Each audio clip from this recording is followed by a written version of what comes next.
गांव की पगडंडी से गुजरते हुए मैंने देखा एक पौधा जिसके फूल घंटे जैसे थे और कांटे वाले फल।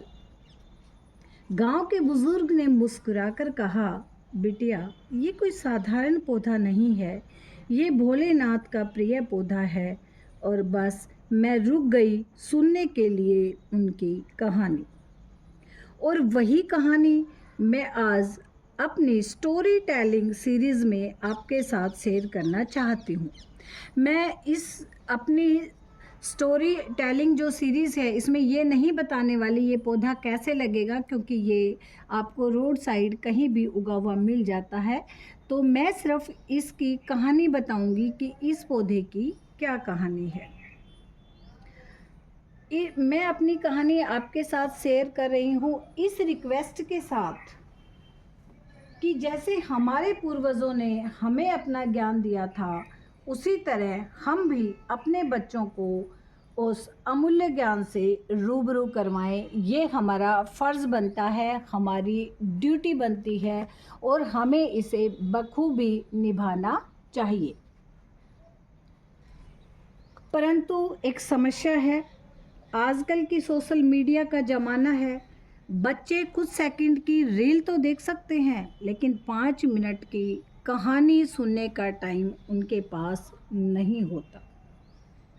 बट उसका भी समाधान है ना हमारे पास। हम भी तो 21वीं सदी के बुज़ुर्ग हैं।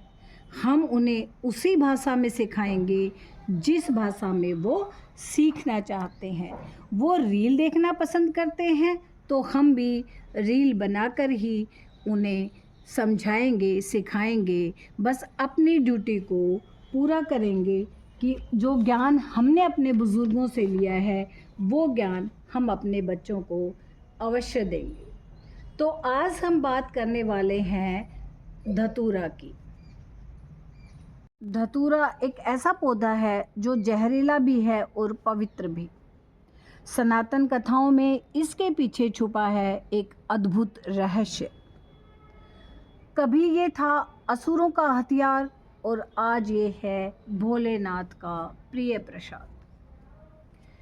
कहते हैं प्राचीन काल में धतूरा केवल असुरों का पौधा था। असुर इसे अपने शत्रुओं को कमज़ोर करने के लिए प्रयोग करते थे। कमज़ोर करने के लिए मीन्स या तो वो उनकी धुनी कर देते थे, वो उन लोगों तक पहुंच जाती थी, या किसी न किसी तरह उनके खाने पीने के सामान में वो मिला देते थे। इसके फूल और बीजों में एक ऐसा तेज जहर होता है कि जरा सी मात्रा में मनुष्यों की चेतना को भटका सकता है। उन दिनों असुर धतूरे के पत्तों और बीजों को पीसकर अपने शत्रु के भोजन और पेय में मिला देते थे। पेय मीन्स पीने वाले पदार्थ में। कभी कभी इसे युद्ध से पहले धूनी जलाते थे और धूनी की जब धुआं हवा के साथ शत्रुओं के खेमे तक जाती थी तो वो उनको अचेतन अवस्था में कर देती थी। वो अपनी पूरी शक्ति से युद्ध नहीं लड़ सकते थे। लेकिन जैसा कि सनातन धर्म में होता है, हर विनाशक शक्ति ईश्वर के हाथों में रचनात्मक बन जाती है। और यही धतूरा एक दिन भगवान शिव के चरणों में आ गया। भगवान शिव और धतूरा,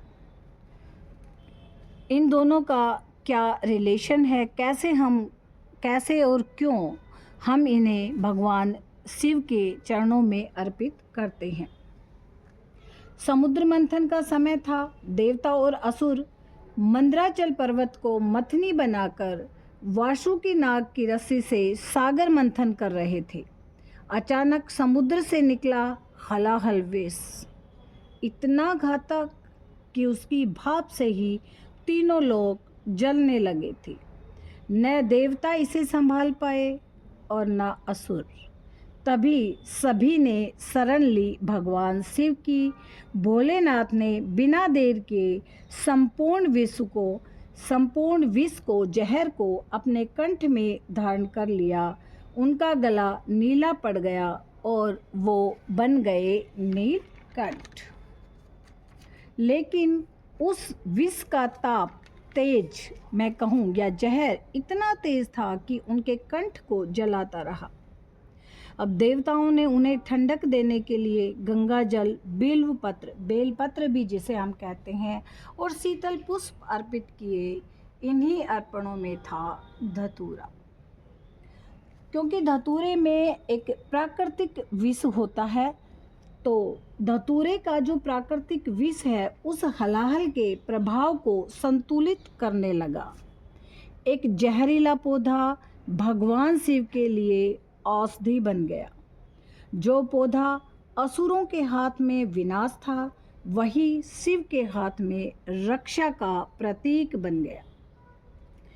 सनातन परंपरा में धतूरा इस बात का प्रतीक है कि कोई भी वस्तु, कोई भी शक्ति स्वयं में शुभ या अशुभ नहीं होती है, बल्कि उसका प्रयोग जो है उसके स्वरूप को तय करता है कि हम उसे अच्छे कामों में प्रयोग करते हैं या बुरे कामों में करते हैं। तभी से धतूरे का प्रयोग श्रावण मास में विशेषकर या हर सोमवार को शिव भगवान के चरणों में अर्पित किया जाता है। तो धतूरा एक ऐसा पौधा है जो हमें सिखाता है विनाश और सृजन, बस दृष्टिकोण का अंतर है, और यही है सनातन धर्म की सुंदरता। अब हम थोड़ा सा, क्योंकि हमारा गार्डनिंग से रिलेटेड चैनल है, थोड़ा सा इसका गार्डन में भी हम क्यों लगाएं, इसका क्या प्रयोग हो सकता है, वही मैं थोड़ा सा आपसे बताती हूँ। देखिए, एक तो आप इसे अपने गार्डन में तो आप इसे बच्चों से दूर रखें, और आप भी इसका यूज़ करें तो थोड़ा सा ग्लव्स वगैरह पहन के करें। देखिए, यदि इसकी पत्तियाँ और फल लेकर आप उन्हें बॉयल कर लें और फिर ठंडा कर कर या तो अपने प्लांट पर स्प्रे करें या उसकी जड़ों में डालें, तो ये एक बहुत अच्छा कीटनाशक का काम करता है। दूसरा, आप इसके फूलों का प्रयोग ज़रूर अपने फूलों से जो एंजाइम बनाएं उसमें प्रयोग करें। ये एक बेहतरीन गुणों वाला फ्लावर होता है। तो ये है इसका गार्डनिंग में प्रयोग। तो दोस्तों, यदि आपको कहानी पसंद आई हो तो प्लीज़ लाइक करिएगा, शेयर करिएगा एंड सब्सक्राइब करिएगा।